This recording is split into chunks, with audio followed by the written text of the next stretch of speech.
আমি একটা প্যান বসিয়ে নিলাম, সেখানে গরম তেলের ভিতরে মেথি আর জিরা ছেড়ে দিলাম। আমার খুব পছন্দের এই রেসিপিটা, আমার অনেক ভালো লাগে এই তরকারিটা। তারপরে সেখানে কিছু পেঁয়াজ দিয়ে দিলাম, কাঁচামরিচ দিয়ে দিলাম, কিছু আলু লম্বা লম্বা করে কেটে নিয়েছি, টমেটো কেটে নিয়েছি, দিয়ে একসাথে দিয়ে নিলাম। দেওয়ার পরে আমি এখানে আদা পেস্ট দিব। আদা পেস্ট দেওয়ার পরে এখানে আমি মরিচের গুঁড়া দিয়ে দিব আর হলুদের গুঁড়া দিয়ে দিব। দিয়ে আমি এটা বেশিক্ষণ কষাবো। কষানো হওয়ার পরে যখন একটু নরম হয়ে আসবে, তখন আমি এখানে আমার পরিমাণ মতন পানি ঢেলে দেবো। এভাবে যদি মাছ রান্না করেন, যে কোনো মাছই রান্না করতে পারেন আপনার ইচ্ছা মতন। আমি এভাবে প্রায় মাছ রান্না করি, আমাদের বাসার সবাই এই তরকারিটা খুব পছন্দ করে। কারণ মেথি দিয়ে আমি অনেকবারই মাছ রান্না করছি, আপনাদের সাথে শেয়ার করেছি। এবার একটু আলু আর টমেটোটা আমি এই যা অ্যাড করলাম।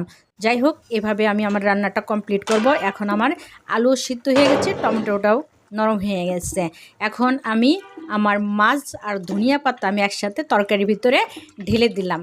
বেশিক্ষণ রান্না করতে হবে না, যেহেতু মাছটা ভাজা আছে, তাই আমার বেশিক্ষণ আর রান্না করতে হবে না। আমার এই রেসিপিটা যদি আপনাদের ভালো লাগে, তাহলে অবশ্যই আপনারা লাইক কমেন্ট করবেন এবং অন্যকে দেখার জন্য শেয়ার করে দেবেন।